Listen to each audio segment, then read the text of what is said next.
Aujourd'hui dans Silicon Carnet, on parle de Oracle. Oracle qui affiche des bénéfices records, plus 95% ce trimestre.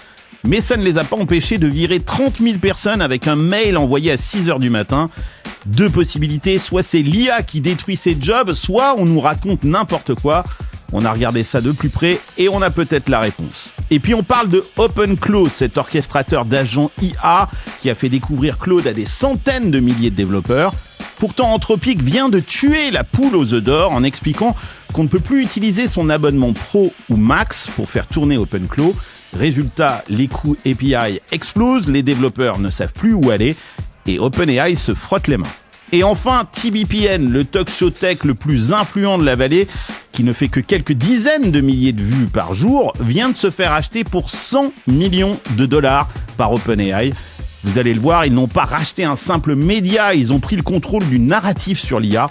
On vous explique pourquoi, c'est peut-être un coup de génie. Bienvenue dans Silicon Carnet, le plus grand talk show tech de France. En direct de San Francisco, votre émission commence maintenant.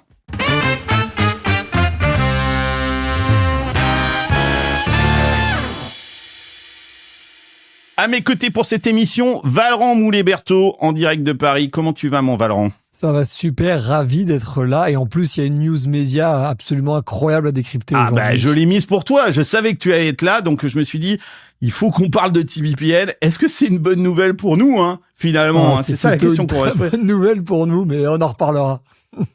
Ceux qui pensaient nous racheter, il va falloir ajouter des zéros. Puis Fred Lanier, puis cette news sur Oracle, je sais que tu voulais en parler, donc ça tombe bien. On va Carlos, Oracle, c'est un peu notre jeunesse, quand même. Ouais, c'est ta jeunesse. Et c'est ta jeunesse. C'est la tienne aussi, mon grand. C'est la mienne aussi, merde. Putain, c'est vrai. C'est vrai. Et moi, je mets des hoodies pour paraître plus jeune, mais en fait, ça marche pas. Et il y a Carlito qui est avec nous, Carlos Lozano Hernandez, le Dominicano, comme je l'appelle. Vous avez deux Carlos pour le prix d'un. Et d'ailleurs, Oracle, tu connais bien, tu vas pouvoir nous en parler, Oracle, parce que je crois que t'as pas bossé chez Oracle, toi? J'ai pas bossé chez Oracle, mais écoute... Ah non, t'as failli te faire embaucher par Oracle. Depuis 30 jours, le monde a changé 4 fois, n'est-ce pas? Exactement. Et aussi, un moment incroyable sur le futur de l'entreprise. Je pense qu'on reviendra sur Dorsey et tout ça. Exactement. Jusqu'ici, tout va bien. Jusqu'ici, tout va bien. On atterrit, quoi. On atterrit. On essaie d'atterrir smooth. Il y a le Festin 7 qui est sorti. On a parlé de la guerre. Je sais que Fred, tu l'as regardé. C'était une conversation un peu inhabituelle pour Silicon Carnet, même si je pense que vraiment ce sujet de la guerre et de la tech sont finalement très très proches. On avait un panel super intéressant. J'aurais adoré être là. C'était un sujet magnifique. Et vraiment, je te félicite d'avoir, moi je te l'ai dit, d'avoir eu Emmanuel Kiva. Ce type, il est vraiment génial. Je savais pas qu'il était d'un abord aussi cool, quoi, tu vois. Enfin, il a amené une dimension au dialogue industriel. Ouais, c'est ça. Ouais, génial. On a réactivé le compte X de Silicon Carnet. Ça cartonne. C'est un peu notre. Vous pouvez suivre en temps réel ce qu'on regarde, les actualités qui nous intéressent. Donc, pensez à vous abonner. Je vous le mets là. Et puis, si vous voulez poursuivre la conversation avec les fans de Silicon Carnet, vous pouvez rejoindre la Hacienda. Ça coûte $15 par mois. C'est rien. Et il y a des conversations endiablées tous les jours. La conversation continue partout. Allez, l'émission commence maintenant. Go yourself. Donc, comme je le disais, le 31 mars dernier, Oracle a envoyé 30 000 mails de licenciement à 6h du matin. Ça fait un peu comme une descente de police, l'horaire. Comment allez-vous ? 8h13. La journée commence très tôt. 6h du mat, c'est l'heure légale. C'est pour être certain que les gens ne se rendent pas au taf. Ouais, c'est ça, c'est juste pour éviter, vous pouvez vous recoucher, quoi. En gros, c'était un peu c'est l'heure à laquelle les gens devraient commencer selon Larry Ellison. Voilà, exactement. Donc, du coup, accès coupé dans la foulée, on est à l'américaine, Carlos, tu peux peut-être témoigner de comment ça se passe ici aux États-Unis. Je pense qu'en France, les gens ne réalisent pas la dureté et la brutalité d'un licenciement aux États-Unis, mais en gros, quand vous recevez ce genre de mail, je le montre d'ailleurs à l'écran, généralement dans les minutes qui suivent, vous n'avez plus accès à votre mail, vous n'avez plus accès à Slack, à je sais pas quoi, aux outils internes, tous vos accès sont coupés. Personne vous a prévenu, il n'y a pas eu de réunion préalable, comme en France, on a une sorte de réunion préalable au licenciement. Ça n'existe pas dans la Silicon Valley. C'est pas rien, hein, 30 000 personnes. Alors le chiffre, mais ça représente 18% de l'effectif mondial de Oracle. Et on a vu, et je sais que t'es pas d'accord avec ça, Frédéric, pas mal de presse et de médias dire bah voilà, c'est encore l'IA qui vire des jobs j'ai une question, peut-être commencer avec toi, Fred. Ton analyse là-dessus, c'est de la panique ou est-ce que c'est au contraire une stratégie bien calculée de la part d'Oracle, ces licenciements? Je pense que Oracle n'a pas trop le choix. Je pense que quand Oracle a encore levé 58 milliards de dettes récemment, je pense qu'il fallait la notation de la dette d'Oracle est passée au tréfonds de l'enfer pour ce genre de boîte. BBB, voilà. Ouais. C'est pas bon BBB. C'est à peu près la note de la Bulgarie si elle était en guerre. Et donc non, c'est pas fantastique. Dans un contexte où en plus sa dépendance client est en train de devenir colossale à OpenAI. Dans un contexte où OpenAI, toujours pas vraiment trouvé son business model. Donc, si tu veux, fallait annoncer quelque chose. Il fallait absolument faire quelque chose. Mon grand-père, il disait appelez les pompiers ou tuer le chien, tu vois. Mais fais un truc. Voilà. Et donc là, ils ont préféré tuer le chien, quoi. C'est ça. Quoi. Ouais, ils ont préféré tuer le chien. Et c'est brutal. Et c'est. Mais ce qu'on comprend pas, Fred, et je vous pose la question aussi à Valran et à Carlos. C'est que quand on regarde ça de l'extérieur, c'est assez surprenant parce que l'entreprise, elle vient d'annoncer 95% de bénéfices nets, 523 milliards de dollars de contrats signés. Alors tu vas me dire, c'est des contrats, il faut les produire. Quelle est la rentabilité de ces contrats, on ne sait pas. Donc comment est-ce que on explique ça, Valran? Il y a deux choses. Il y a le marché, et puis il y a la réalité du terrain, quoi. En fait, si jamais les gens... Je montre le cours de bourse, hein. Le cours de bourse, c'est compliqué. On voit, ça fait le yo-yo. Ça se casse même la gueule depuis quelques mois. La réponse, à mon avis, se trouve justement là. On avait le greenwashing pour l'écologie, on avait le pinkwashing pour le féminisme, on a maintenant le IA-washing. C'est le fait de faire semblant de quelque chose juste pour pouvoir balancer d'autres merdes. En gros, moi, mon analyse du truc... Ok, c'est un paravent, quoi. Exactement. Moi, mon analyse du truc, c'est que c'est pas du tout grâce à l'IA et au gain de productivité de l'IA qui vire des gens. D'ailleurs, au même titre que je pense pas que c'était le cas pour Block, c'est la boîte de Jack Dorsey, parce que je pense que c'est surtout d'abord et avant tout les équipes qui étaient oversizées. Et qu'en fait, ces équipes-là qui étaient oversizées, c'était le cas chez Block, c'est le cas chez Oracle aussi, sont des équipes où, si jamais on annonce des licenciements, on annonce du coup qu'on a pris une mauvaise décision. C'est-à-dire qu'on analyse que, en fait, on a trop recruté, par exemple. Et là, en disant que c'est l'IA, c'est comme si notre trajectoire était encore meilleure que prévu.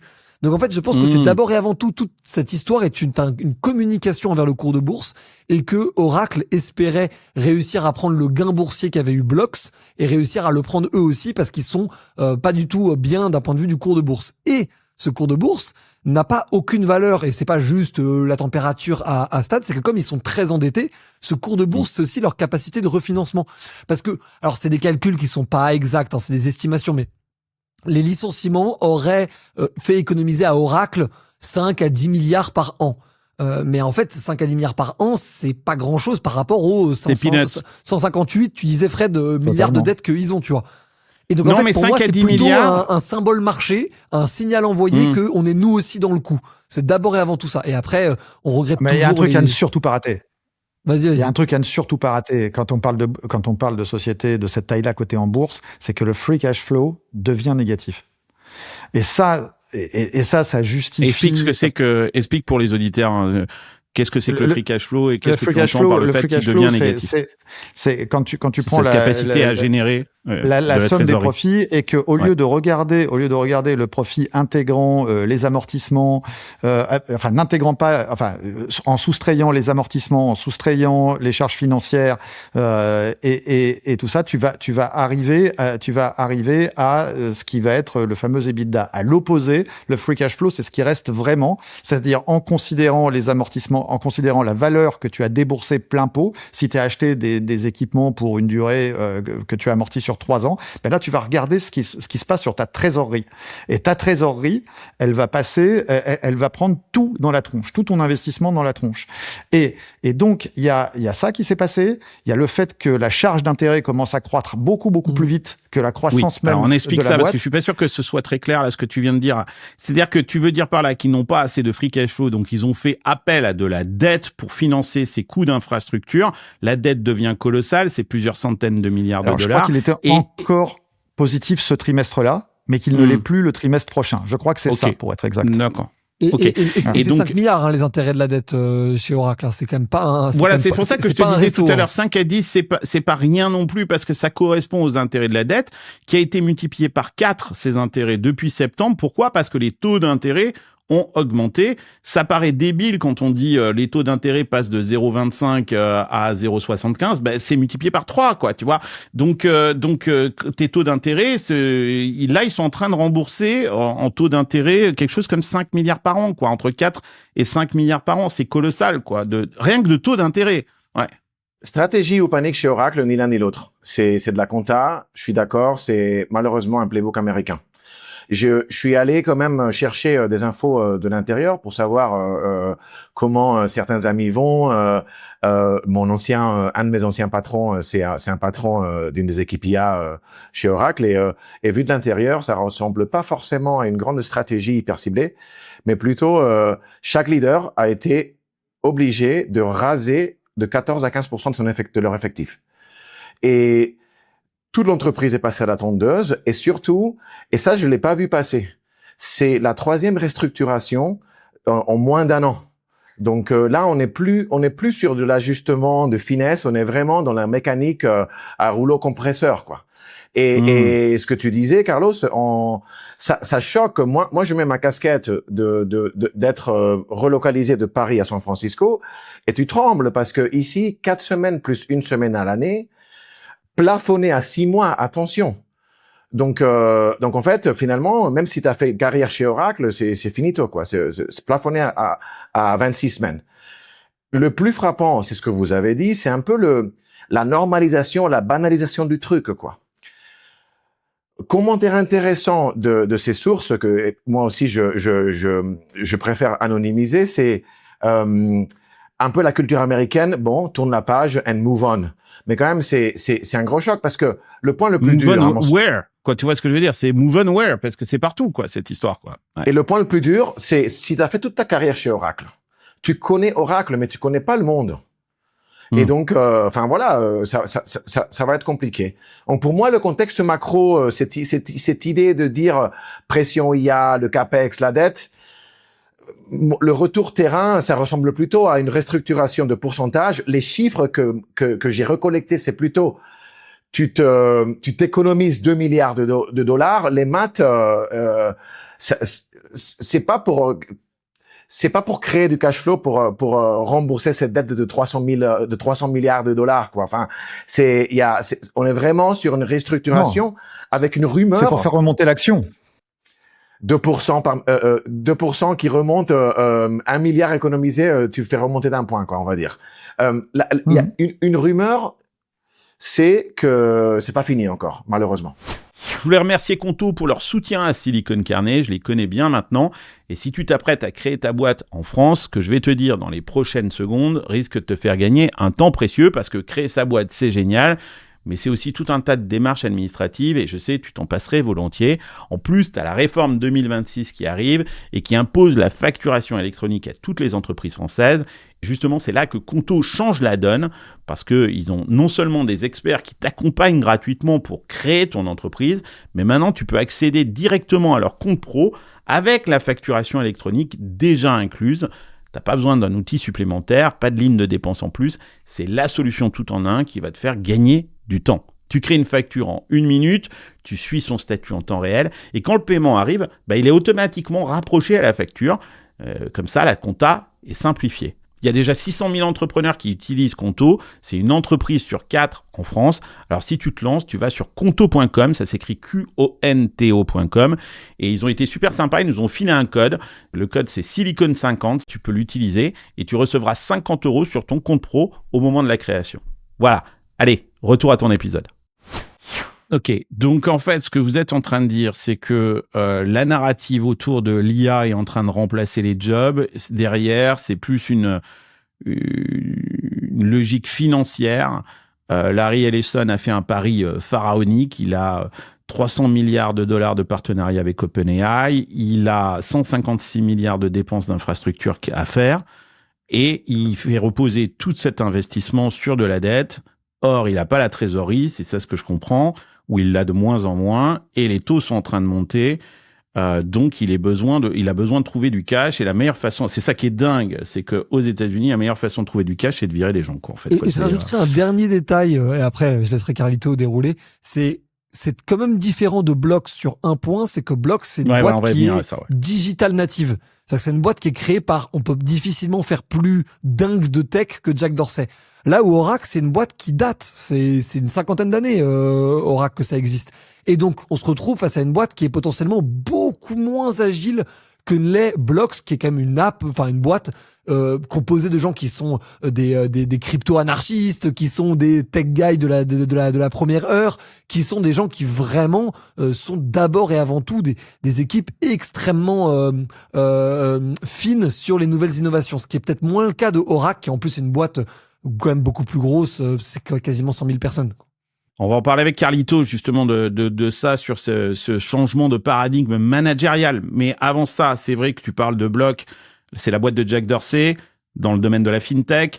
On s'en rappelle, on en avait parlé d'ailleurs dans Silicon Carnet. En février, Jack Dorsey a viré 40% de son effectif, lui aussi. C'était une coupe qui proportionnellement est encore plus brutale. Oracle, c'est 18%, là c'était 40%.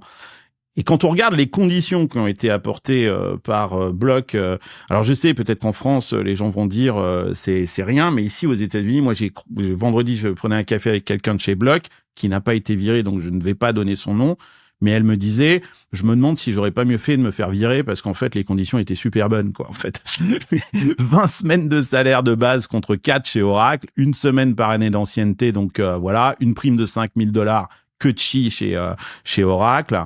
Un mémo surtout, c'est ça que je retiens, que le mémo de licenciement, lui, il était signé par Jack Dorsey chez Block, alors que là, on ne sait pas qui c'est qui t'a envoyé le mail. Donc on n'est pas du tout c'est pas du tout la même culture.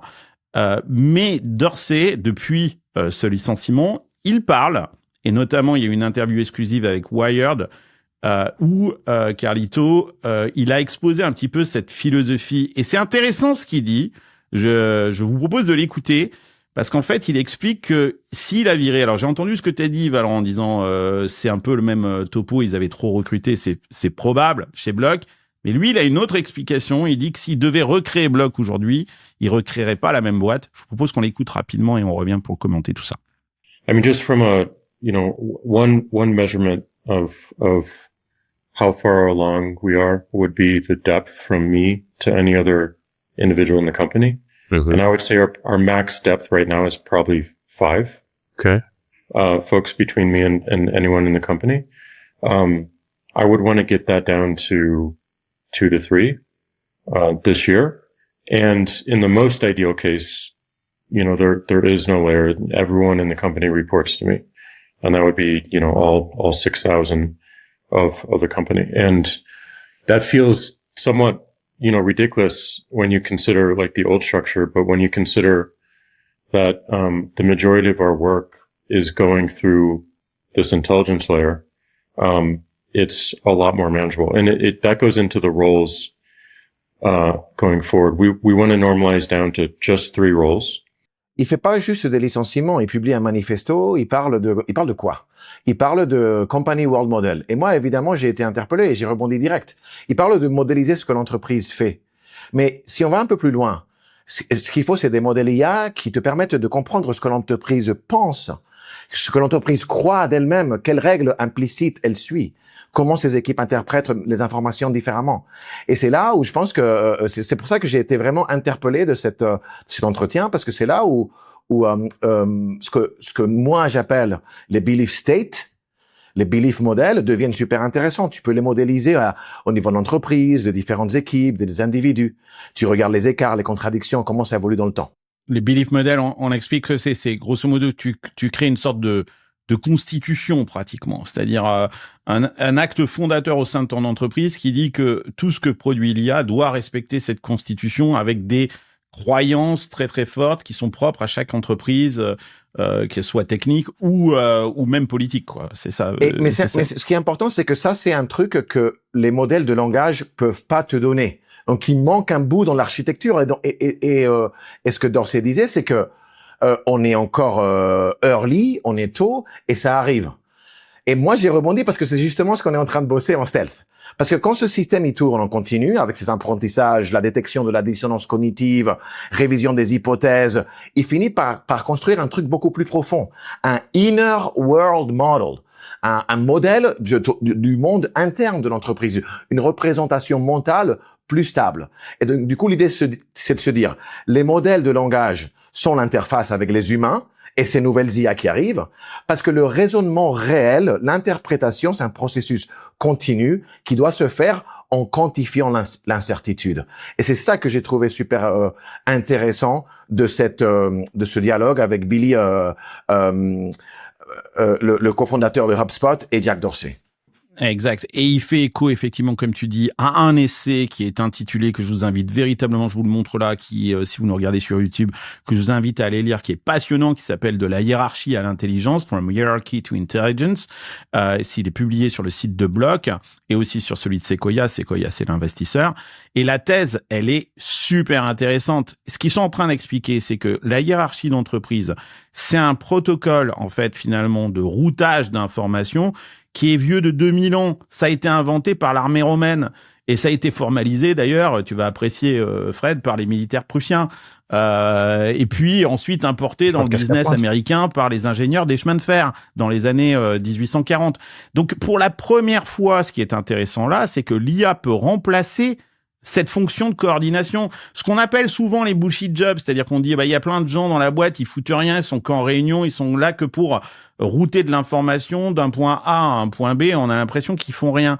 Lui, ce qu'il dit, c'est ça, c'est qu'on arrive aujourd'hui à un point d'inflexion où ce management intermédiaire qui était très utile parce qu'on n'avait pas la technologie, aujourd'hui, on l'a, cette technologie, et ce routage d'informations, il peut être assuré par l'intelligence artificielle. Alors oui, il y a un truc qui est un tout petit peu plus subtil aussi avec Jack Dorsey, c'est que c'est un Bitcoin maximaliste. C'est quelqu'un qui croit fermement dans le Bitcoin, même certains ont suspecté qu'il faisait partie de l'équipe fondatrice, est-ce qu'il serait proche ou pas très éloigné de Satoshi Nakamoto. Enfin, c'est vraiment un des mecs au cœur de la révolution Bitcoin, Jack Dorsey. Et dans les crypto-monnaies et le monde de la blockchain, il y a ce qu'on appelle une DAO, Digital Autonomous Organization. Une DAO, c'est une structure un peu comme... Non, pas digital, decentralized. Decentralized Autonomous Organization.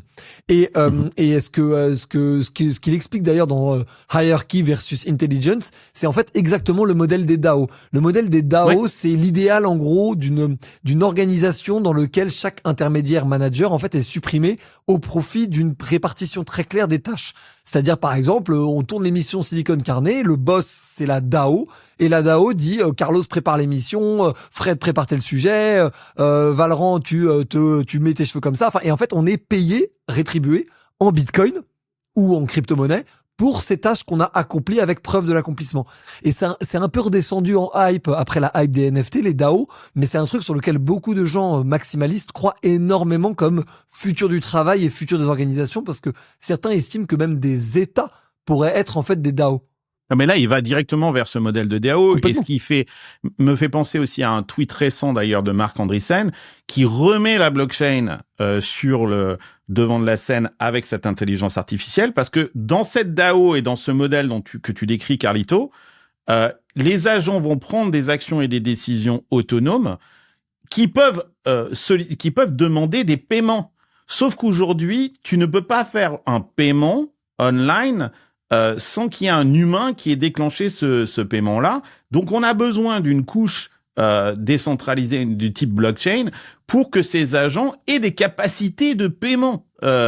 Et ça, c'est très intéressant aussi de Marc Andreessen de ramener sur le devant de la scène cette nécessité que vont avoir les agents IA d'avoir leur propre capacité de paiement pour assurer ces actions. Bon, moi j'ai été CEO et j'ai eu entre autres à gérer, vous savez, toutes les règles éthiques de la boîte et toutes les règles qu'on se donne, les grands piliers de l'entreprise, etc., etc. Et c'est très marrant parce qu'en fait régulièrement se pose une question quand tu as des humains. Bon, est-ce que là on respecte ce qu'on avait dit ou pas? Parce que sinon on doit renoncer à ce client. Vous voyez, typiquement un client qui serait hors jeu par rapport à un sujet.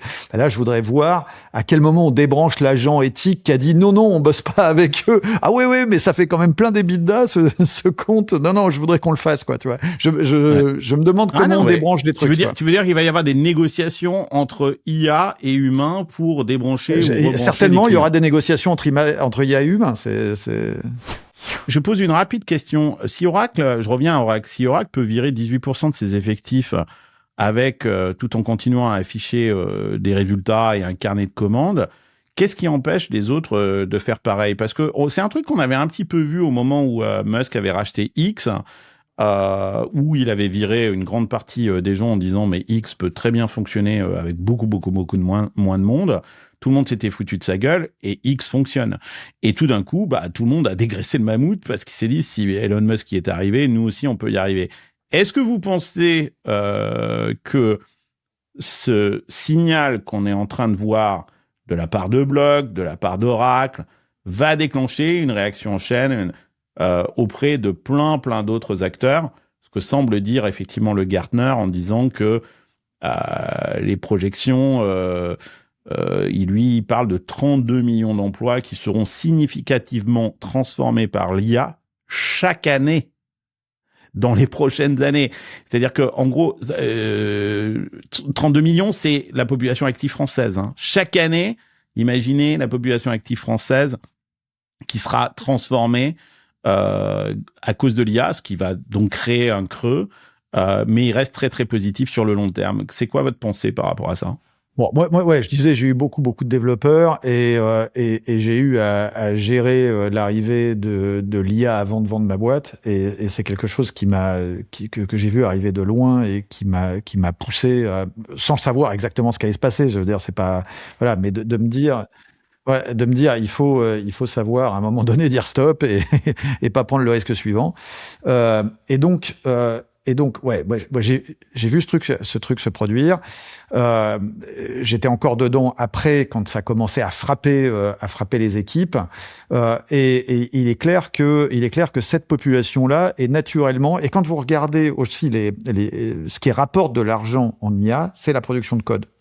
Donc en fait, il y a quand même une forte chance. Il y a quand même une forte chance, même si on dit c'est pas à cause de l'IA que les gens se font virer d'Oracle, etc., etc. Il se trouve que ça va quand même frapper des gens qui sont plutôt d'un environnement technique.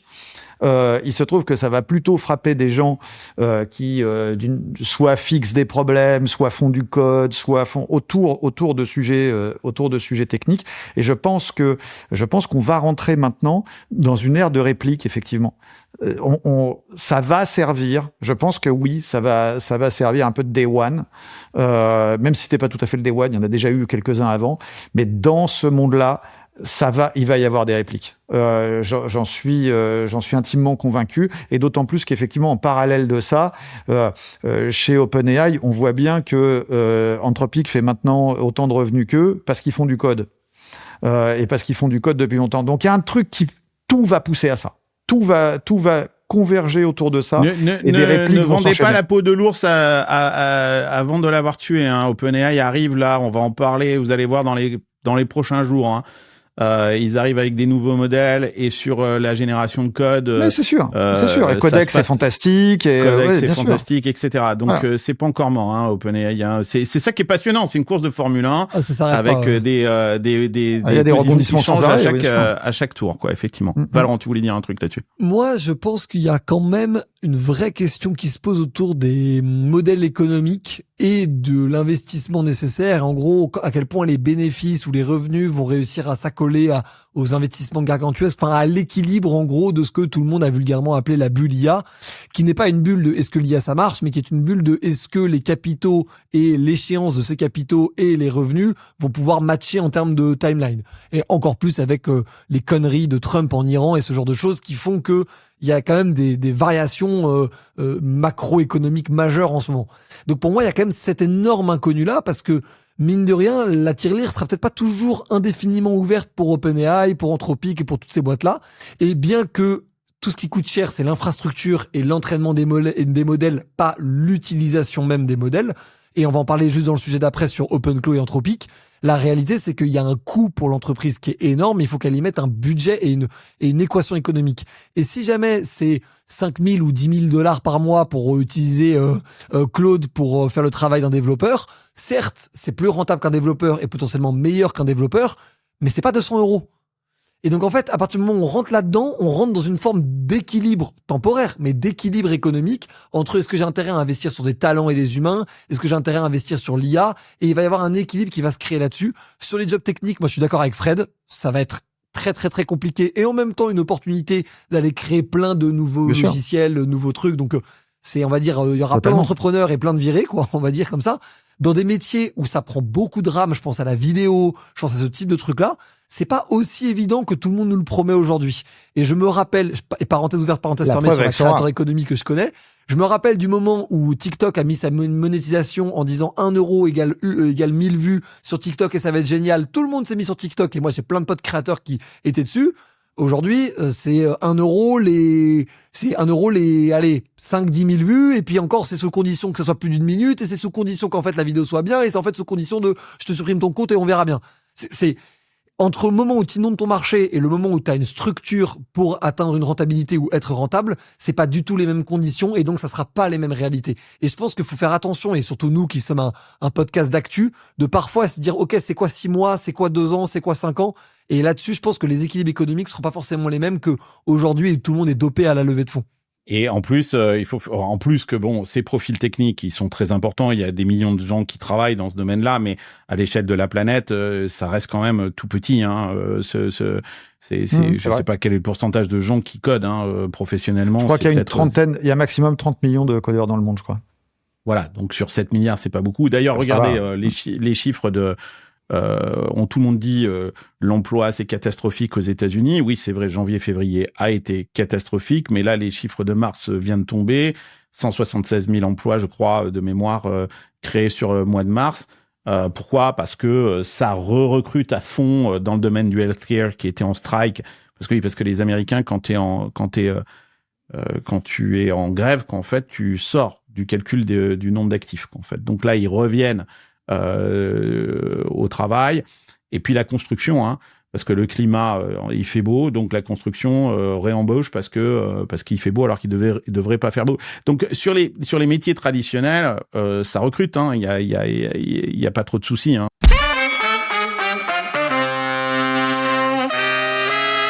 Les agents IA, c'est génial, mais on aura toujours besoin d'humains, et c'est pourquoi je voulais vous parler de notre partenaire, Digital Selection.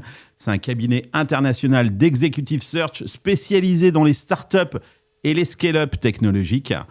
Je les connais super bien. François Lejoly, le CEO de Digital Selection, est un ami de longue date, avec qui j'ai travaillé régulièrement aux US comme en Europe. Ils accompagnent déjà de nombreuses entreprises tech dans le recrutement de dirigeants clés, que ce soit des CEO, des C-level ou des managers stratégiques. Et là où ils font vraiment la différence, c'est qu'ils connaissent parfaitement le modèle cross-border Europe-États-Unis. Ils ont d'ailleurs des équipes sur les 2 continents. Bref, si vous cherchez des talents américains ou européens pour structurer et accélérer votre croissance à l'international, je vous invite vraiment à contacter Digital Selection. J'ai mis le LinkedIn de François dans les notes de l'émission. Allez, retour à votre épisode. Donc OpenClaw, c'est l'agent IA open source qui a explosé tous les records. On en a parlé dans Silicon Carnet. On a d'ailleurs fait, Carlito, un épisode ensemble sur ce qui à l'époque s'appelait CloudBot. qui maintenant s'appelle OpenClaw. Ils ont changé de nom 3 fois en l'espace de une semaine. 250 000 étoiles sur GitHub. C'est plus que React et c'est plus que Linux à l'époque. Des centaines de milliers de développeurs qui l'utilisent pour automatiser tout un tas de tâches, notamment avec Claude, le modèle d'Anthropic. Et ce qui s'est passé, c'est que la semaine dernière, Anthropic a décidé de couper le robinet à partir du 4 avril. On enregistre, on est le 6. Moi, je l'ai vu d'ailleurs ce week-end. Les abonnés Claude Pro et Max ne peuvent plus utiliser leur forfait avec OpenClaw. Alors, tu peux toujours utiliser Claude, mais il faut maintenant passer par l'API qui n'a pas du tout le même tarif. Comme tu disais, avant, on pouvait utiliser Pro et Max avec OpenClaw. En gros, c'était un peu comme tu avais un buffet à volonté parce que tu payes $200 par mois all inclusive, comme disent les Américains. Et puis maintenant tu dois passer par l'API et quand tu fais le calcul, ça peut monter la facture à $5,000 par jour. Donc c'est plus du tout la même chanson cette histoire. J'ai un pote qui avait monté justement un outil à travers Telegram pour orchestrer du OpenClaw en langage naturel avec du Claude et une base de données, tu vois, une mémoire individuelle persistante, machin, tout ça, et qui utilisait et qui disait il faut mettre l'API, va sur Claude, prends ton API, mets-le là et tu vas voir pour 200 balles, tu peux faire tout ce que tu veux. Le truc marche plus. Et je peux te dire, j'ai reçu un mail ce week-end qu'en fait, c'était Houston, we have a problem parce qu'effectivement, ce business qui était plutôt florissant pour lui, s'est arrêté immédiatement ce week-end. Donc, comment vous accueillez cette décision ? Est-ce que Claude est en train de se tirer une balle dans le pied? Je dis ça parce que cette histoire d'OpenClaw, même si c'est pas eux qui ont récupéré Peter Steinberger, et on en avait parlé dans Silicon Carnet, avait amené beaucoup de développeurs côté Claude. Et là, aujourd'hui, les développeurs, on a l'impression, Carlito, qu'ils sont un peu orphelins, quoi. Ils se disent, merde, où est-ce que je dois aller? D'ailleurs, vous avez vu la réaction, Hugging Face a très très bien réagi et très très vite et a proposé des solutions open source pour éviter Claude. Carlito, toi, c'est quoi la stratégie? Erreur ou non, c'était inéluctable, c'était pas viable, encore une fois, pour des raisons de modèle économique? C'est le forfait Millennium de SFR. Je sais pas si ça parle à quelqu'un. Oui, c'est ça, ouais. J'avais un pote, il avait ce forfait et du coup, je passais le week-end chez lui pour appeler au pays, quoi, quand j'habitais en France. Ouais. Mais les power users ont explosé le modèle et c'est les premiers qui sont affectés. C'est un peu ce qui se passe ici, quoi. En fait, il y a eu Anthropic a laissé un peu cette fenêtre, ce terrain un peu gris. Et du coup, tu pouvais utiliser tes accès en OAuth, ton authentification Cloud Code, ton abonnement, du coup, derrière les coulisses, avec un framework comme OpenClaw ou d'autres. Et là, ils disent non, tu peux utiliser ça, mais avec l'API, du coup, ça coûte une fortune. Si tu fais tourner ces systèmes 24/7, le modèle économique ne tient plus. Donc, est-ce que c'est la bonne stratégie pour Anthropic? Quand tu vois ce qu'ils ont fait pendant mars, ils ont développé plus de 13 features, littéralement pour qu'ils soient iso-fonctionnalité avec un OpenClaw. Et juste peut-être pour citer quelques-unes, tu sais, les connecteurs sur les canaux, ils n'avaient pas fait ça. C'est la base. Je veux dire, tu déploies tes systèmes là où les utilisateurs sont. Signal, Telegram, Discord. Ils ont lancé Dispatch. C'est la raison d'être de OpenClaw. Ils lancent Computer Use, Agent Teams, AutoMemory, etc. Pour faire quoi? Pour que du coup, tu reviennes chez eux. C'est la tactique Apple. Donc, je pense que c'est ça qui se passe. Le dernier point, c'est personne n'a vraiment résolu le pricing agentique à date. Personne. Voilà, c'est ça le problème, beaucoup. Et je vais te dire juste un truc. Chez Salesforce, on avait challengé le modèle user on rappelle à nos auditeurs que c'est toi qui étais en charge notamment sur la partie product management de Agentforce. De Agentforce. Même avant ça, on avait challengé le modèle de pricing. À l'époque, on avait commencé à lancer les chatbots, les fameux Einstein bots, parce que du coup, on a commencé à pricer à l'usage. Et l'unité de partage, c'était la conversation. Donc, au lieu de te payer une licence par user, c'était en fait, tu payais par conversation. Le nombre de conversations. Voilà. Ouais. Et du coup, on a traduit ça pour Agentforce, et c'est un pricing à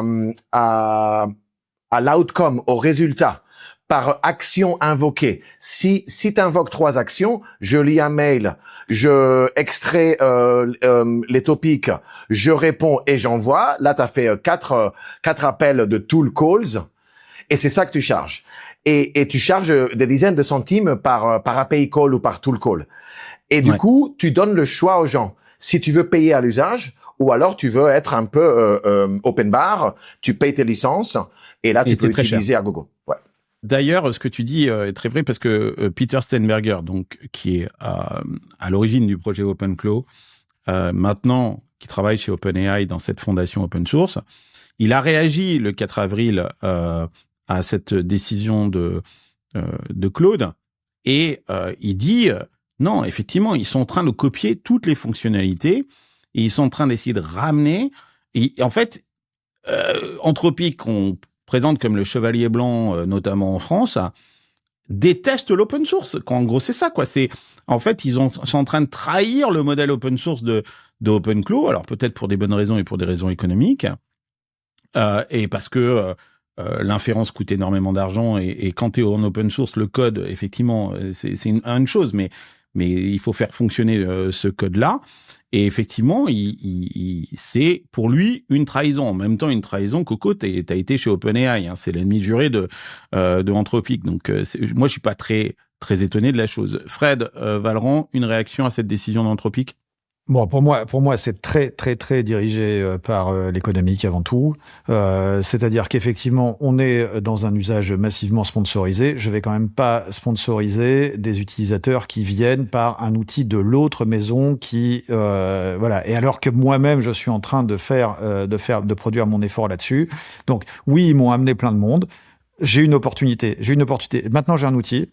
Maintenant, j'ai plein de monde qui est chez moi. C'était un peu open cloud, et donc je vais refermer la porte derrière moi. Comme ça, je vais bénéficier de tout. Arrêter de sponsoriser et en même temps avoir les autres effets induits. Je pense que pour beaucoup, faut pas chercher trop loin sur ce sujet-là. Et effectivement, quand tu parles... encore, décision purement financière, économique, mais oui. C'est pas soutenable. L'argent, on en a besoin. On voit aussi d'ailleurs... En règle générale, tout le monde target en ce moment, ce que je disais tout à l'heure, tout le monde target le coding. Le coding, je crois que c'est un marché d'autour de 600 milliards par an. On investit dans l'AI cette année, je sais plus si c'est 1750 ou 2500 milliards. Donc, vous voyez, et on en est depuis 2023 à 6000 milliards. Et tout le monde veut le marché du coding. T'as intérêt à faire gaffe quand même. Il faut aujourd'hui absolument parvenir à la rentabilité. C'est le cas, ça va être le cas d'Anthropic Anthropic, c'est 3% des utilisateurs AI dans le monde, mais ça va être autant de revenus qu'OpenAI. Donc, il a maîtrisé la question de son business model. Il arrive au break-even.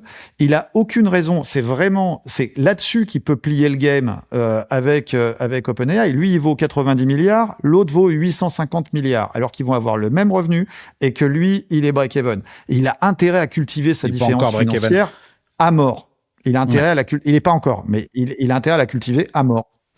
En fait, moi je vous écoute, et en fait ce que je me dis, c'est qu'ils se sont tirés une balle dans le pied, c'est-à-dire que leur modèle d'abonnement n'était pas pensé pour ce type d'usage-là, quoi, en fait. Exactement. Et ce que toi t'es en train de dire, Carlito, c'est que pour le type d'usage qu'on est en train de faire, et même si OpenClaw a effectivement ouvert à sensibiliser, évangéliser le marché sur l'agentique, il faut des architectures différentes, et j'entends ce que tu dis, avec peut-être des trucs open source, plus légers, qui fonctionnent localement, et des trucs comme ça, et que l'abonnement de Claude qu'on a utilisé, en fait, c'était pas le bon truc, et ça va pas aller en s'améliorant, parce que là, je montre que les nouveaux modèles utilisent encore plus de compute que les anciens, et donc en gros, ça va pas aller en s'améliorant, ce truc-là, quoi, en fait. Mais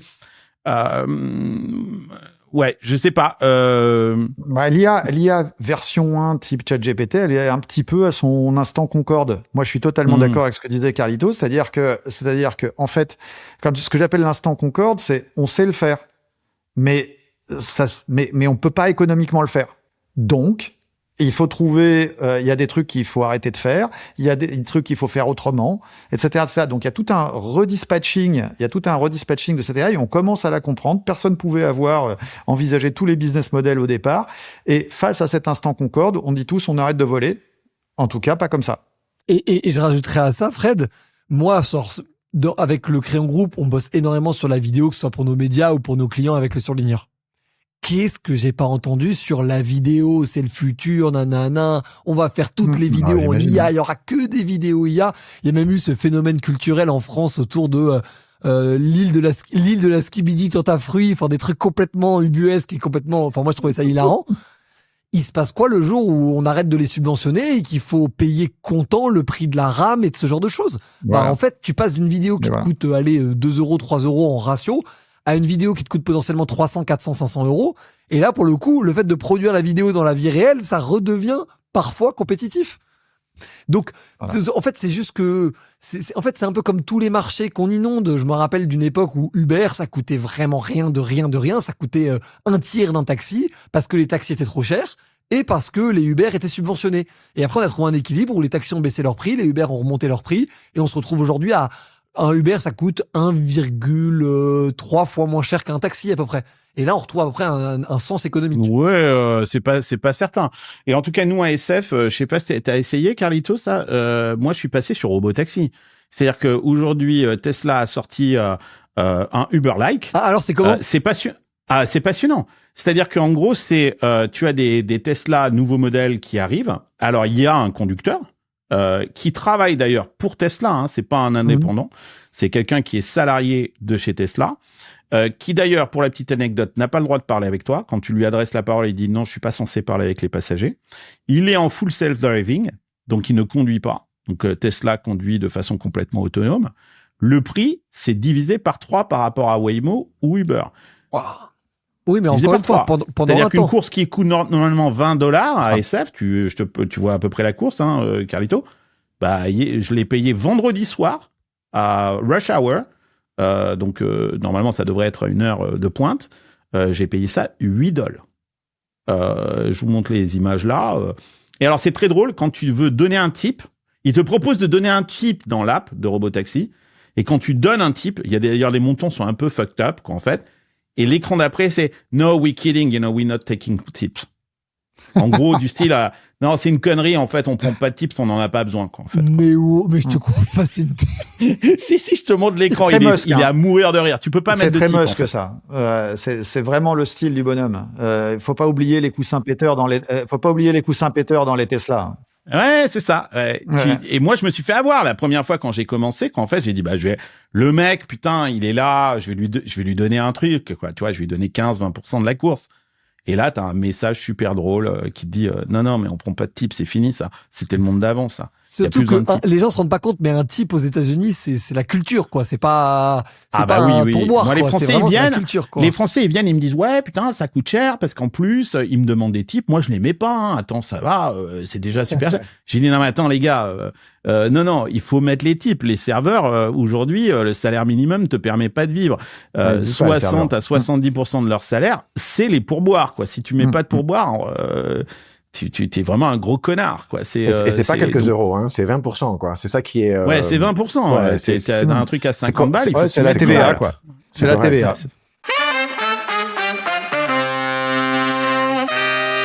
Allez, on passe au sujet d'après, qui n'a rien à voir. On va parler de médias, mais c'est passionnant. OpenAI vient d'acheter TBPN, le talk show. Il y a des mecs qui ont acheté l'émission, là. Et ils ont acheté l'émission, quoi. Exactement.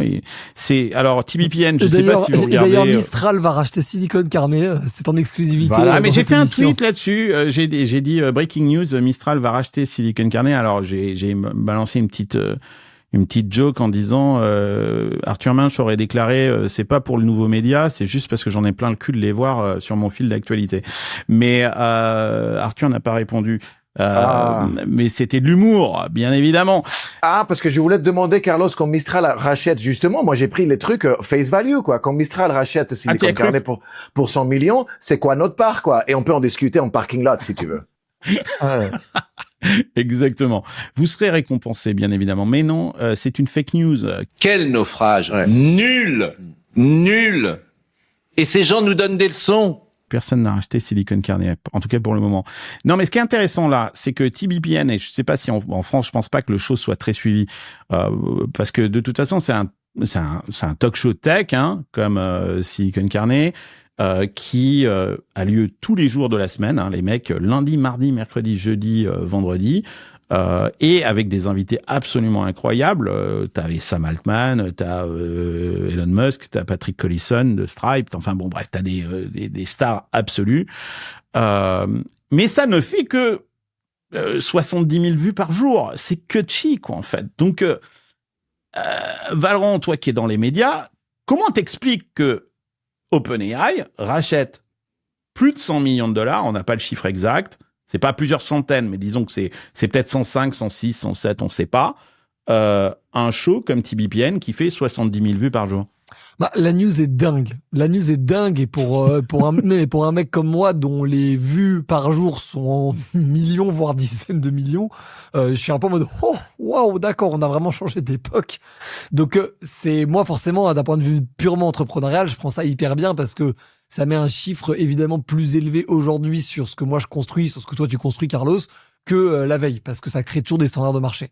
Après sur le pourquoi du comment, pour moi je vois ça de trois niveaux différents. Le premier niveau, c'est la question de la distribution.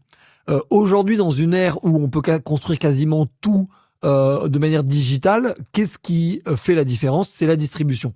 Et avec ce show-là, ils se sont quand même, mine de rien, assuré une vraie distribution auprès en plus d'un public très qualifié qui peut dépenser beaucoup d'argent chez eux. Tous les gens qui comptent dans le domaine de l'intelligence artificielle regardent au moins une fois, voire plusieurs fois par semaine, TBPN.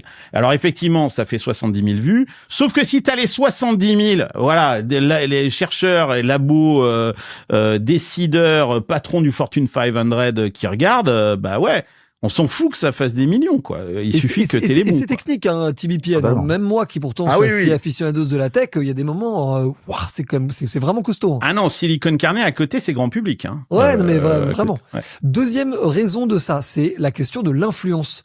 Donc la distribution, c'est trouver des clients. L'influence, c'est imprimer le narratif. Sam Altman, on le sait, c'est quand même pas le mec le plus apprécié de la Silicon Valley. Il nous fait penser à Mark Zuckerberg dans les années Cambridge Analytica. C'est un peu le méchant de l'histoire aujourd'hui. C'est un peu le Bill Gates avant. Ouais. Et Bill Gates avant. Il y en a toujours eu dans la Silicon Valley. Et la meilleure manière de se refaire une image, c'est le fait d'être associé ou même carrément propriétaire du truc cool. Et TBPN dans la Silicon Valley, c'est quand même le truc cool. C'est les mecs cool, c'est les populaires comme on dit à l'école, quoi. Ouais, c'est les quarterbacks, quoi. C'est le capitaine de l'équipe de foot, quoi. C'est ça, ouais. Les cool kids. Et la troisième chose, et ça je pense que ça a été pas beaucoup commenté dans les dépêches de presse que j'ai vues, c'est que TBPN est souvent ce qu'on appelle dans les médias un émetteur. En gros, dans les médias, t'as deux catégories de contenus. T'as les contenus émetteurs et les contenus relayeurs. Les contenus relayeurs, c'est je sais pas, Macron dit que on va aller ne pas s'engager à la guerre en Iran, et t'as tous les médias qui vont le relayer. Et t'as les contenus émetteurs, bah c'est la déclaration en tant que telle d'Emmanuel Macron. Et bah dans TBPN, c'était souvent les émetteurs. Elon Musk allait dire quelque chose dans l'émission et ça allait être repris dans beaucoup d'autres médias. Donc en fait, c'est Travis Kalanick est venu parler de son projet Atom, c'est chez TBPN qu'il a fait l'annonce. Ouais, exact. Ou le bon Patrick de Stripe qui lui justement peut parler du paiement tokenisé par exemple, là récemment sur les questions de l'IA agentique. Et donc en fait, c'est un endroit où la news part. Et donc si tu contrôles là où la news part, comme en France, par exemple l'AFP qui est le plus connu, bah en fait tu as un pouvoir dingue qui dépasse l'aspect purement économique parce que tu es capable d'aller imposer le narratif. Et si par exemple Anthropic fait quelque chose de génial, bah potentiellement OpenAI peuvent permettre que chez TBPN, dès le jour même, on dise quelque chose de génial sur OpenAI, ou on annonce quelque chose de génial, et ça peut permettre de contrer l'influence ou contrer la news de Anthropic. Donc en fait, la question c'est pas de maîtriser ce qui est dit, c'est de maîtriser le calendrier, de quoi est-ce qu'on va parler aujourd'hui. De quoi est-ce qu'on va parler, et ça a une importance énorme sur les discussions que les gens mènent. Et je ferai un dernier point un peu plus de patron de groupe média que je suis. C'est aussi un signal que nous, on voit depuis longtemps dans la creator economy et dans les médias digitaux. Il est en train d'avoir une bascule de pouvoir dans les médias. CNN ne fait plus l'alpha et l'oméga des news aux États-Unis et encore moins sur les sujets technologiques. au même titre que c'est vrai pour BFM, pour TF1, pour CNews, avec derrière des concurrents comme Legend, Hugo Décrypte, Le Crayon, dans la tech avec Silicon Carnet par rapport à BFM Business par exemple. Et ça, on se rend pas compte que ce changement de pouvoir, les décideurs, ils en ont pleinement conscience. Ceux qui n'en ont pas forcément conscience, c'est ceux qui sont plutôt dans la phase, on va dire, consommation pure de médias traditionnels. Mais en revanche, les décideurs et les jeunes générations ont parfaitement pivoté de consommation média. Et je pense que TBPN, Sam Altman, tout simplement, il l'écoute, en fait. Je pense que c'est aussi con que ça. Au même titre que beaucoup de gens qui ont les plus grosses boîtes de la tech française écoutent Silicon Carnet. Et ça, les gens qui nous écoutent le savent même pas forcément. Je vous donne par exemple une stat sur Silicon Carnet. C'est pas une audience, on n'est pas Squeezie, on le sait pas, on n'est pas Thibaut InShape, on ne cherche pas du tout à être ça. 80% des auditeurs de Silicon Carnet ont regardé un Silicon Carnet dans le mois précédent. C'est-à-dire que la fidélisation de l'audience est tarée. C'est-à-dire que on a effectivement une audience qui est, tu sais, c'est pas du tout Silicon Carnet, c'est pas un show de search, tu sais, où tu vas chercher sur un thème et tu vas tomber par hasard sur ce truc-là. Non, c'est un show de subscribers qu'en fait. C'est-à-dire que ce sont toujours les mêmes personnes et on a 20% de renouvellement de notre base qu'en fait mensuel, mais 80% c'est une base qui revient month to month. Donc c'est toujours les mêmes personnes et avec une démographie de malades, ça me fait chier de le dire. 87% de mecs, quoi, tu vois, 13% de femmes, ça voilà. 35, la moyenne d'âge 25-45, quoi, tu vois, 25-55. Donc, et 77% Île-de-France. Donc, c'est du décideur. C'est taré, quoi, en fait, quoi. Et qui reviennent tous les mois. Alors, quand tu leur parles, comme c'est un peu piquanté, ils disent qu'ils regardent pas, mais en fait, c'est comme le film porno du samedi soir. Martine, il est où le petit? Il regarde la télé. Ah, d'accord. Ah non, moi, il y en a plein qui viennent. Moi, en tout cas, moi, Exactement. pour le coup, il y en a plein qui viennent me voir. Hein. Et je le dis pour que les gens se rendent compte. Mais j'ai été chroniqueur sur BFM Business. J'ai été chroniqueur sur les grandes gueules de RMC pendant 1 an et demi. J'ai été chroniqueur sur M6. Cette année, je suis même chroniqueur sur Novo 19 à la télé. Bref, je n'ai jamais reçu autant de messages que depuis que je suis chroniqueur sur Silicon Carnet. À chaque émission que je fais, je me prends une 30aine de messages, un truc comme ça. Et ça, les gens ne mesurent pas. C'est qu'en fait, il y a une différence entre l'audience en tant que volume absolu et l'engagement de l'audience, c'est-à-dire à quel point ce que tu vas dire va avoir un impact sur eux en termes d'information, en termes de choix de consommation, en termes d'orientation personnelle. Et donc en fait, on parle souvent en gros de leaders d'opinion dans les individus, mais c'est pareil avec les nouveaux médias en fait. C'est que ce sont aussi des leaders d'opinion au même titre que TBPN était une plateforme de leaders d'opinion de la Silicon Valley. Il dit que la ligne éditoriale, il ne participera pas. Il Il peut dire qu'il participera pas s'il veut. Mais la question, comme il y a une bonne question comme en dehors Bolloré, de tout Carlos. ça. Ouais, ou comme Bezos avec le Washington Post. Oui. Ouais. Il y a une question derrière tout ça, c'est est-ce que le besoin commercial de la boîte, ça fait une bonne ligne éditoriale? Ça, je sais pas. Mais Première décision, en tout cas, immédiate, le lendemain, c'est que TBPN, c'est un peu Sport Center de la tech, t'avais de la pub et des logos partout affichés. Lendemain du rachat, allez, on dégage toute la publicité. Voilà. Ce qui est intéressant, parce que ça fait écho, effectivement, à ce que vous êtes en train de dire, c'est que... parce qu'ils faisaient pas mal de pognon, hein. Ils ont fait 5 ou 6 millions de dollars de chiffre d'affaires en publicité l'année dernière, ce qui est pas mal pour une toute petite équipe. Propre, hein. Ils s'apprêtaient à faire 30 millions en 2026, visiblement. En tout cas, c'est ce qu'ils disaient.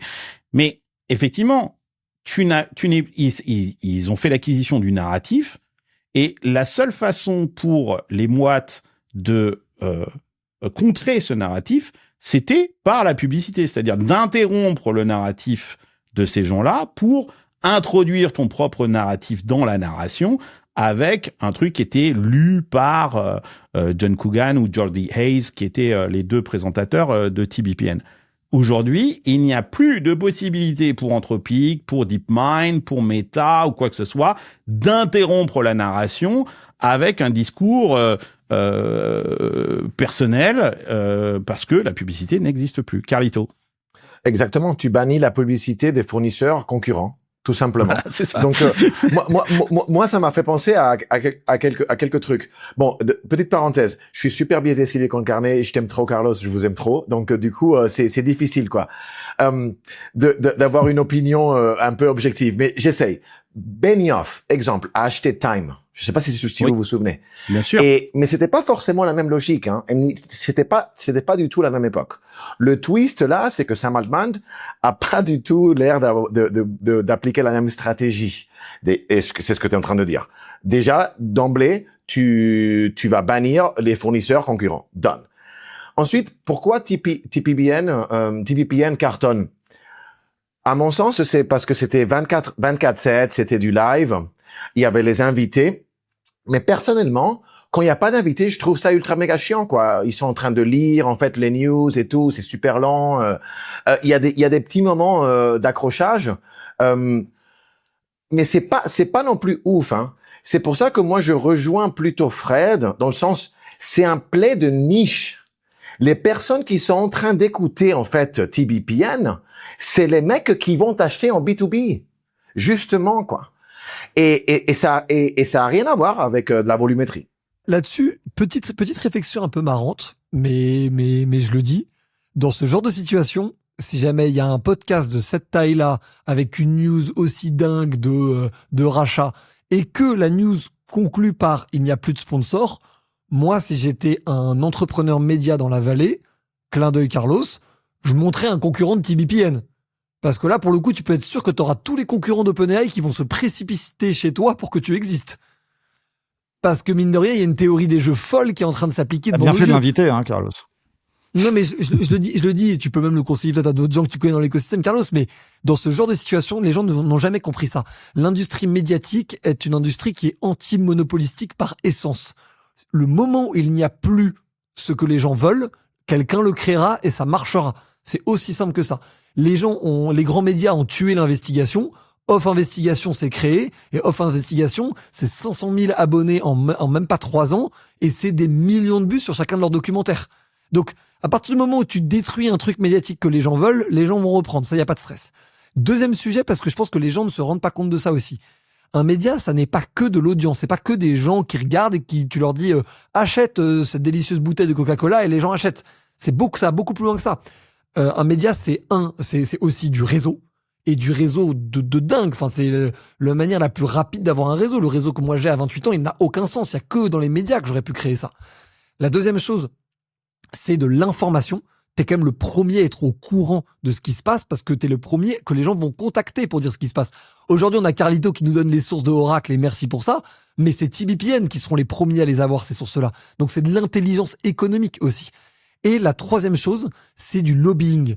Parce que si jamais tu as le prescripteur d'une industrie qui dit c'est comme si, c'est comme ça, c'est pas comme ça, enfin, il y a quand même des présidents qui se sont fait dégommer par des médias qui étaient censés leur être acquis, au point que ces médias-là ont été rachetés pour être mis dans la ligne du président. C'est ce qui se passait avec François Hollande et l'Obs, par exemple, où en fait, il se faisait déborder par sa gauche par l'Obs, et donc du coup, il a fait en sorte que l'Obs redevienne un peu proche de sa ligne, en virant par exemple au passage une Aude Lancelin qui a créé après derrière le QG Média. Donc c'est pour vous dire que quand elle se fait virer, elle crée autre chose qui devient dissident. Et c'est pour vous dire que de toute façon, les médias, c'est une industrie très particulière, très différente des autres. Le prix est toujours supérieur aux revenus, aux multiples de l'EBITDA ou de ce que tu veux, à la seule condition que le média soit un média qui soit puissant, prescripteur, important, qui compte. Tout ce qui compte pas, au contraire, a une valorisation encore plus faible qu'une boîte équivalente dans une autre industrie. Ce qui donne encore plus raison à ce que tu es en train de dire, c'est qui est-ce qu'ils viennent de mettre à la tête justement de TBPN, OpenAI. Ils viennent de mettre Chris Lehan. C'est qui Chris Lehan? C'est le responsable de la stratégie d'OpenAI. Et ça en dit long parce que c'est un homme de médias, c'est un homme d'influence. C'est lui qui a forgé d'ailleurs l'expression vaste conspiration de droite pour défendre Bill Clinton ici aux États-Unis. C'est lui qui a orchestré la communication de crise d'Airbnb. C'est lui qui a piloté Fairshake, le super PAC crypto qui a dépensé des centaines de millions en 2024. Et donc, mettre TBPN sous sa supervision, c'est un signal qui est clair, quoi. C'est OpenAI traite l'influence narrative comme un actif stratégique. Il y a vraiment une opportunité de créer un concurrent. Hein. Je sais pas qui va se positionner, mais ça me paraît être une évidence. Ces entreprises d'IA, là en l'occurrence OpenAI, et du coup on les pointe du doigt, tu détruis les médias, détruisent les médias, puis maintenant achète les médias. Pour faire quoi? Pour finir par devenir des médias entreprises. Là ils ont déplugué Sora. mais qui dit que du coup c'est cette techno qui va être utilisée pour goinfrer ces modèles de langage, pour goinfrer ces modèles de génération d'images et pour boucler la boucle. Après, c'est une bonne question. Moi, Carlito, j'avais théorisé ce qu'on appelle la média-led company, donc c'est-à-dire une entreprise dont la première brique de développement c'est le média. Le meilleur exemple en France de ça, c'est Finari avec le pote Mounir qu'on embrasse, fidèle surligné parmi les surlignés. Et en fait, tout le système de Finari, c'est de se dire, si jamais je suis dans une entreprise qui est capable d'avoir un coût d'acquisition, un rayonnement et une confiance qui est 10 fois supérieur à mes concurrents parce que j'ai ce média, alors mon entreprise va structurellement gagner par rapport aux autres parce que j'ai cette brique qu'ils n'ont pas. Et d'un certain point de vue, le Crayon Group est une forme de média-led compagnie parce qu'on a notre structure d'agence derrière, dont évidemment nos médias sont des canaux d'acquisition assez puissants. Ce qu'a fait Fred et ce qu'a expliqué Fred avant aussi. Exactement. Là où je suis méga d'accord avec toi, Carlito, c'est que les audiences ne sont pas dupes. Et elles ne sont pas dupes en France, elles sont pas dupes aux États-Unis, elles sont dupes nulle part, les audiences. Si jamais ce que tu essaies de faire un forcing pour que OpenAI soit génial, ou que le Crayon Group fait un forcing pour dire que le surligneur partout, tout ce que tu veux, ou que Finari fait un forcing pour parler de ses produits, le média déclinera inévitablement et se fera remplacer par un média qui sera meilleur que lui.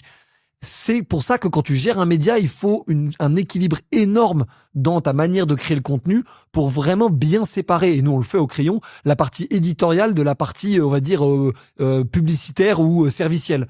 Et je pense qu'OpenAI ne va pas le faire. Et je pense qu'ils prennent le risque de détruire l'actif qu'ils viennent d'acheter, en fait. Mais je voudrais faire deux parallèles, un parallèle historique et puis aussi donner une clé de lecture propre à la Silicon Valley pour qu'on comprenne mieux ce montant de 100 millions de dollars.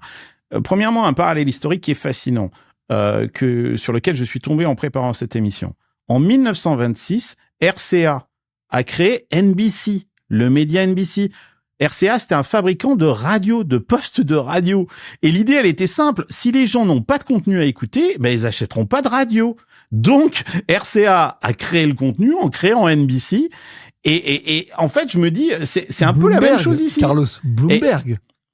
Bloomberg, exactement la même chose. Donc c'est la média-led compagnie historique, Bloomberg. Bloomberg, c'est le roi du monde, le gars, dans mon industrie. Dans l'industrie des médias, c'est le titan originel, Bloomberg. C'est celui qui a vraiment compris comment lier un produit avec un média sans jamais nuire à la qualité du média. Moi, je trouve que c'est Bloomberg, c'est masterclass. Et en faisant de la maille comme absolument personne. Hein. Et en faisant de la maille des deux côtés, du côté produit et du côté média, effectivement. Et sur le montant de 100 millions, et on terminera cette émission là-dessus, j'entends beaucoup de gens me dire « Ah, mais 100 millions, c'est n'importe quoi ». Et je vous le disais tout à l'heure en préparant l'émission, c'est que dalle, en fait. Ah oui. Un billboard à San Francisco, je vous montre ce que c'est. Il y a des billboards, il y en a partout le long de la 101. Carlito, tu les vois comme moi. Un billboard, c'est $100,000 par mois. Si tu veux ton message de merde, que d'ailleurs personne ne comprend. C'est-à-dire que moi, les mecs qui viennent dans la Silicon Valley, ils me disent « Mais je vois ces billboards, ça parle de AI. » Personne ne comprend le message parce que le message est adressé à des gens très, très particuliers. Effectivement, il n'est pas adressé à monsieur et madame tout le monde. Ça coûte $100,000 par mois. Donc, 100 millions, j'ai fait le calcul, c'est 27 billboards pendant 3 ans. C'est que dalle! C'est rien, qu'en fait. Donc, finalement, c'est pas très cher, en fait, $100 millions. Les billboards sur la 101, en général, il y avait beaucoup de billboards Oracle et c'était marqué « We hire ». Et là maintenant ceux-là, ils les ont enlevés, ceux-là. Et là, ils les ont enlevés. We fire. We fire. Exactement. Pour rester hyper focus, normalement, ils voulaient, et je reviens sur OpenAI, pour rester hyper focus, je déplugue Sora, mais du coup, je papillonne et je rachète un nouveau média. Exactement. Ben voilà, c'est ça ce qu'il faut que tu fasses, quoi, en fait. Bon, merci les gars, c'était super cool de vous parler. Merci de venir réfléchir avec nous en public sur Silicon Carnet régulièrement. C'est super bien. Et je vous embrasse très fort et je vous donne rendez-vous samedi pour le prochain épisode. La suite, c'est Dallas. On ne s'en lasse pas, quoi. En fait, chaque jour, il y a des trucs incroyables à raconter et je suis super content de débattre. Que les gens aient regardé le dernier festin aussi, qui était très cool sur la défense. Et voilà. Et allez vous regarder le dernier festin, je le montre là si vous l'avez pas vu. La conversation était aussi passionnante. Allez, je vous embrasse. Ciao, ciao. Hasta luego, amigos. Bye bye.